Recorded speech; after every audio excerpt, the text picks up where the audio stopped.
Hello, my name is Matthias, and this is the Weekly Wildcard Draft, where I try to select the best squad going forward in Fantasy Premier League in the next 4 or 5 game weeks.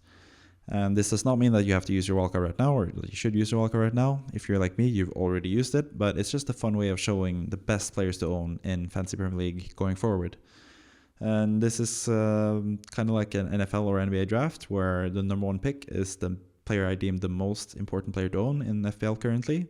And the 15th pick is the player I'm the most unsure about having in my squad. So let's just go straight into it and look at the number 1 pick this week, which is Marcus Rashford. He was the number 6 pick last week, and he blanked against Southampton at home. So it doesn't really make sense in if you put it in that context to have him as number 1 this week. But I know that the fact that he was number 6 last week is mostly due to the players in front of him were all Brighton and Brentford players who had a double game week in game week 27.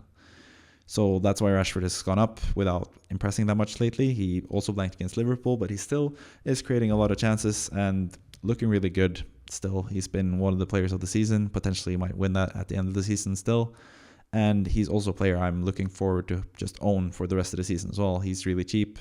It's between 7 and 7.5 million. I can't remember exactly how much he is currently because I bought him before he went up in price, but he's just really good, and he is probably the best captaincy option still in Game Week 29. The second pick is probably the second best captaincy option in Game Week 29 in my mind, and that is James Maddison. He was also in last week's wildcard drafts. As you can see right above me here, he was the number 12 pick, and he's gone up even though he blanked again, but he was so unlucky. He had so many chances to get assists and could have scored as well against Chelsea, a really good defensive side. And there's just a James Maddison haul incoming pretty soon, I think, because the last 2 games he's created so much without getting any rewards from it. So I think he's going to score a lot of points going forward. And looking at the double game week that they have, Crystal Palace away and Aston Villa at home, 2 amazing fixtures. And then they have Bournemouth at home in the next game week after that. So even against Brentford now in game week 28, that might be a high scoring game. It usually is between Leicester and Brentford. So Maddison can get a lot of points there as well. So I think he's a really good pick to have going forward. He was pretty close actually to knock off Rashford from the number 1 spot, but still I kind of prefer Rashford just because I think he's slightly more proven, and there's also the injury risk with Maddison that you don't have with Rashford. Moving on, third pick, Harry Kane. First player that doesn't have a double game week, but it doesn't really matter for Kane. He's so consistent anyway, and he has Everton away when everyone else has the double game week. He could easily outscore a lot of double game week players anyway, and before then he has Southampton away, tends to score a lot of goals against Southampton, and same with Everton as well, tends to score a lot of goals against Everton. He has Bournemouth at home in game week 31, so he just has amazing fixtures, and I think that's the biggest reason why you should just have him. He is so consistent, great fixtures, even though Spurs are up and down. Kane can still provide goals like he did against Nottingham Forest with 2 goals, 1 header and 1 penalty. So I think Kane is the best striker to own currently. He's the most secure striker. Let's move on to the next pick and the best defender to own currently, and I think it's Ben Chilwell. This is not me reacting to him scoring against Leicester, because as you can see, I had him in last week's Weekly Wildcard Draft as well. I was pretty early on that in terms of suggesting him. I didn't bring him in personally, so I didn't get all his points, but that's just how it is lately. I've been suggesting some really good players that I haven't bought myself, and then they've scored a lot of points, so yeah, I give at least pretty good advice, even though my season is not going that well. But anyways, Chilwell, getting back to Chilwell, he's playing as a wing-back now under Potter, playing much further forward, getting into the box several times, getting shots off. He's gotten goal returns, got a goal last time against Leicester, got an assist right before then. He got 2 assists in the Champions League as well against Dortmund, and he just looks really lethal right now and the best defender to own really going forward. It's as simple as that.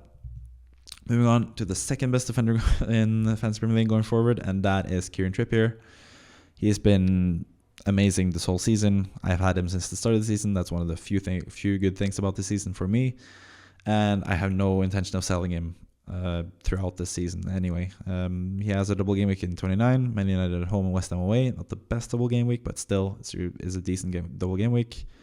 Man United have not been the best away from home against the better sides in this league, so maybe Newcastle can do something there as well. But he also has a really nice fixture in game week 28 against Nottingham Forest away. So Trippier is looking really good as well. He got an assist last game against Wolverhampton, and sadly for him, he slipped and sort of gave away a goal to Wolverhampton, which cost him a lot of points in FPL, both bonus points and the clean sheet points. And that took him from he would have scored, I think, 12 points if they hadn't conceded that goal. But Trippier is really good still. Someone you should definitely own. If you don't have him for some reason, buy him back if you sold him, and buy him for the first time if you haven't had him this whole season. He's that good. Next one up is the first new player in the squad. He was not here last week, and that is Kai Havertz. He's sort of a trendy pick at the moment in Fantasy Premier League, but I actually made the squad before everyone seems to be buying him this today, Tuesday. I'm recording this on Tuesday night, right after Haaland scored like 5 goals, and most people are looking to sell Haaland to buy Havertz. So maybe people are having second thoughts, but for me, I think Havertz is better for the next 3 game weeks than Haaland is. Everton at home, and then double game week with Aston Villa at home and Liverpool at home. 3 home fixtures for Chelsea that look really good lately, and especially Havertz as well. I think he is the one gaining the most from the new formation change, apart from the fullbacks, of course. But I think he's played the best in the past when he's had Chilwell and Reece James on each side, providing him with passes and all that. But Reece James hasn't even been playing lately, so I think if he is back now as well, that might be even more of a benefit to Havertz, who is on penalties, who plays pretty much 90 minutes every match. He is the main striker for Chelsea, and he doesn't get subbed off, unlike Joao Felix, who got subbed off at the half last time, even though he had a lot of good chances and played really well against Leicester. One of those things that Felix did was after a pass from Havertz, a really nice pass from Havertz, Felix was really close to scoring, which would have given Havertz an assist as well.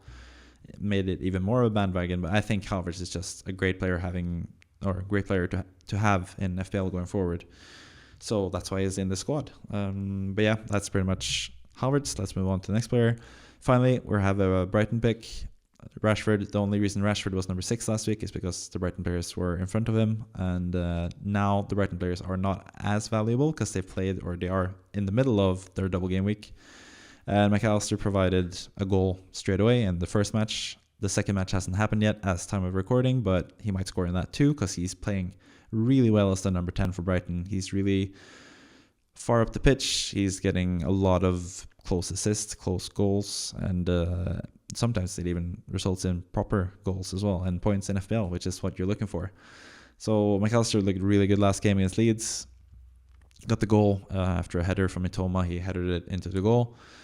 And he almost got some assists as well, with especially one pass to Welbeck, where Welbeck didn't get the ball past the goalkeeper. He could have shot it and given Mac Allister some even better expected numbers, but he didn't, and it didn't result in the goal. But Mac Allister seems like just an amazing pick, and even though they'll have a blank game week 28, I think he'll be great going forward, because Brighton will get double game weeks throughout this season. They'll get one now in game week 29. They might get one in game week 31 as well. It might be Chelsea, and then they play Newcastle in the double game week if they get that. And then they'll likely blank in game week 32. So if you don't have a free hit to use in game week 32, then you should maybe not have 3 Brighton players. But if you only have 1 Brighton player, it should be Mac Allister. But anyways, he also doubles in game week 34, game week 37 most likely. So he's a great player to have as well, Mac Allister. Moving on, another Brighton midfielder, it's Mitoma, who had the assist for Mac Allister in that game against Leeds. He looked also really, really good, created a lot of chances, could have easily had more assists, and it looks like he's more central now than he was a couple game weeks ago when I had him. I have Solly March now, who got screwed out of FPL points because the dubious goal panel or whatever didn't give him the goal. Now they have given him the goal, but they still won't give him the FPL points. But enough about March. He's not in the squad, so sadly, he didn't get any points. But whatever. Mitoma got points. He looks really good as well. They have good fixtures, like I said. Brighton, they're going to get a lot of double game week fixtures, and Mitoma looks so good. And De Zerbi recently said as well that he is essential in the squad, so he's not going anywhere in terms of playing time as well. So let's move on to the next player, which is another Brighton pick. I actually tripled up on Brighton yet again, even though they all blank. So that means that we have 10 players only for game week 28, but we can survive that. I think Brighton are just so good to own in the long term. I think Estupiñan, a lot of people are selling him now because he didn't look that good in the last 2 games in terms of defense. Brighton have been conceding some goals. But I think Estupiñan is so far up the pitch that it's only a matter of time before he gets goals and assists. So I had him as number 3 pick last week. He's slightly lower on the scale of importance right now, but he's still, I think, one of the better defenders in the game. So I think you should keep him if you have him, and I think you should potentially buy him in Gameweek 29 if you can. Moving on, another new player, as you can see, Havertz and now Arrizabalaga both in green. Didn't have them last week. I should have had Arrizabalaga last week because I picked David Raya, both in my own fantasy team and in this weekly wildcard draft. But I think Kepa is just the better choice. Kepa Arrizabalaga. He's been really good since he's come back as the starting goalkeeper for Chelsea, and they have great fixtures and have looked good defensively ever since the new year, really. So I think he is the best player, or not best player, but best goalkeeper to own going forward. Everton at home. Everton have scored very few goals lately. Aston Villa and Liverpool, not the easiest defensive fixtures, but Chelsea can keep a clean sheet against anyone. They did last time against Liverpool away at Anfield, where it's really tough to keep a clean sheet. It'll be a lot easier to keep a clean sheet at Stamford Bridge. So I think Kepa is a great goalkeeper.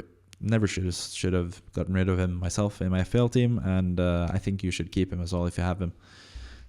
It's that simple. Moving on, another player that wasn't in last week's team, and that is Gabriel Martinelli.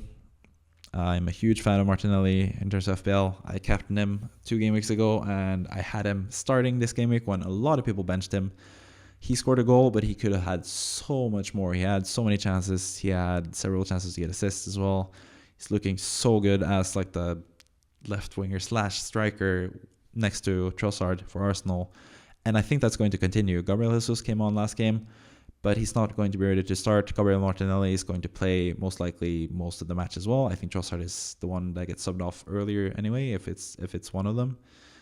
And Martinelli just looks so lethal. And I'm leaning towards captaining him this game week personally over Harry Kane, over Saka. And I also have Martinelli in the squad over Saka. And long term, that doesn't make any sense really, because Martinelli is more of a rotation risk with Trossard now in the squad playing his position, and then Jesus coming back as a striker. But the idea here with this team is that I'm going to sell Martinelli next week for Bruno Fernandes.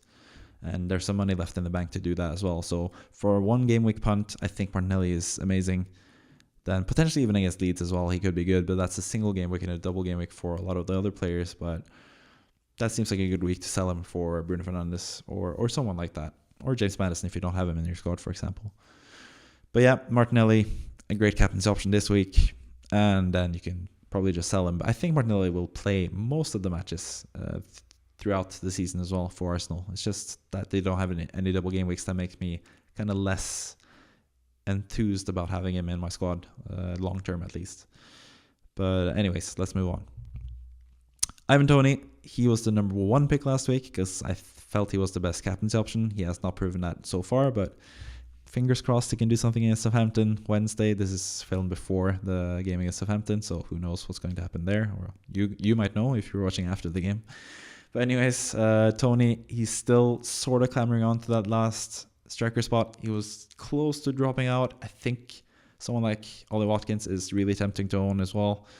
He's looked really good lately, and he's on pens, and Aston Villa have generally good fixtures, but still leaning towards Toney. I think he has just higher upside against Leicester. He can score a lot of goals. I think that's a great fixture for him.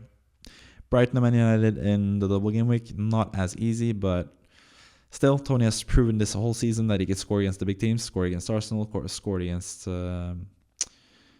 Man City, and yeah, he can score in any game, so it's kind of fixture proof as well. The only thing with Toney that's making me sort of uneasy is as always both the suspension threat and the ban threat. He's 2 yellow cards away from getting a suspension, and who knows with the betting scandal what he might get as a ban and when he gets that ban.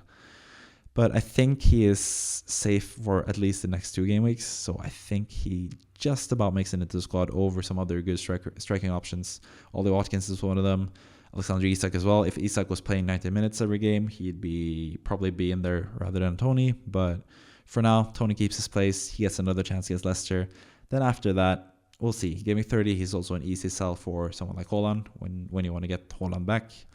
So yeah, Toney, I still think he's a viable option. Next one, I mentioned Aston Villa and easy fixtures, and I have one of the players from Aston Villa, and that is Matty Cash. Bournemouth at home in the first fixture now in game week 28. I think that's a great fixture in terms of clean sheets. Matty Cash as well has been getting some returns going forward. He's gotten some assists, 2 assists I think in the last 4 game weeks. And they might keep some clean sheets as well. Aston Villa looked better defensively lately. And yeah, I think that's more than good enough reason to have Cash. He's 4.6, so he's slightly more expensive than Mings and Konsa, the other players for Aston Villa. But at the same time, he has way more goal threat. So yeah, Cash is someone that might get a lot of points going forward. He had that purple patch last season as well, where he got a lot of FPL points. And the people that had him reaped the rewards. And I think that might happen again. So he's good. Next one, Sven Botman again, barely stays in the team again. He's the 14th pick yet again, and yeah, it's because Newcastle have a double game week in 29, and they have potentially a double game week in 31 against Brighton and Aston Villa. That would be a really good double game week for them. Yeah, Botman was actually really close to scoring last game as well, right at the death of the match, before the match was over. It looked like they were just going to do like a short corner move and just stall time and just time waste until the game was over. But all of a sudden, Almiron came into the box and passed it to a player in the box. Botman, for some reason, was in the box with 2-1 in injury time, and he shot it just wide of the goal. Could have scored and gotten a huge haul as well, but it's not really the goal points you have Botman for, it's the clean sheets. Previously in the season, a double Newcastle defense was really good, and they might return to that form pretty soon as well. They have okay fixtures, like I said, with Trippier. And yeah, Newcastle are decent, and especially defensively. Next one, final pick, is Danny Ward. It's just basically because he's cheap and he has an easy double game week. That's pretty much it. Don't really need him after the game week 29, where I'm looking to bench boost. And I think most people who have the bench boost left should use it. And even if you don't have your bench boost left, Ward is just 4.0, so you don't really lose much from having him either. So 15th pick, again, he keeps his place. But as you can see, there are 4 new players in the squad, which means that 4 players have dropped out. And we can take a look at them and where they were placed last week's team. So one of them is David Raya. Like I mentioned, I prefer Arrizabalaga going forward. David Raya had a double game week against Everton and Southampton. He conceded straight away against Everton after 1 minute. So since then, I was just like, nah, I'm done with Raya. I don't really want to have him in my squad. He's never really provided FPL points for me personally. So Kepa takes his place. Number 10, Saka. Like I said, I prefer Martinelli in the short term, and I think Arsenal players are kind of not the best from game week 29 until like game week 33 or something. Game week 32, you can just free hit them in if you don't have them. Obviously, if you don't have the free hit left, you can have more Arsenal players because they are the best team in the league. They are top of the league and they will provide a lot of points. But in the short term, I feel like Saka is not that essential. He didn't look that good last game, and the other Arsenal players did. I've only recently just bought him in FPL, and I've never really gotten the hype with him. He's barely outscored Ødegaard, who's much cheaper and equally as nailed. So yeah, Saka is also obviously a great option. He's a great player. He's on penalties, plays 90 minutes most games, but he just drops out. His fellow teammate Zinchenko also drops out.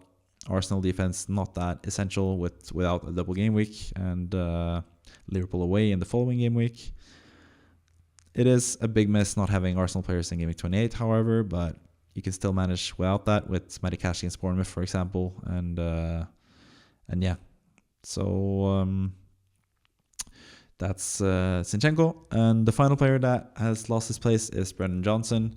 I still think he is another potentially really good striker option, but the thing with Johnson is he blanked and looked pretty bad last game week, and the more pressing issue is that he has like some slight injury issues as well. So with that in mind, and potentially having him blank in game week 28 is not ideal, but he has a really good double game week fixture in game week 29, so he's still on my mind potentially as a Haaland replacement, but I got to get some injury news first before I decide what to do with him. But anyways, that's my suggestion, my weekly wildcard draft this week.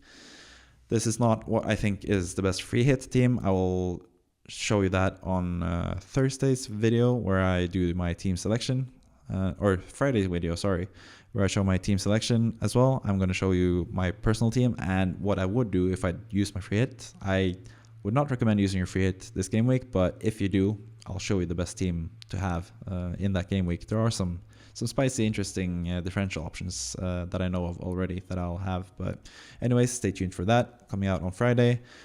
On Thursday, we'll get the FPL School podcast with Kevin and Kimo as well. We will be discussing the best strikers to get for Haaland. If you want to sell Haaland, we're gonna make the case for a striker each. And I can tell you that 2 other strikers in this team are players that will make a case for. The third pick, you'll get to see on Thursday's podcast. But anyways, this has been the Weekly Wildcard Drafts. I am Matthias, and thank you, and good night, good day, good evening, whenever you're watching this. I hope you have a brilliant day or night, and hope you get green arrows going forward. So yeah, see ya.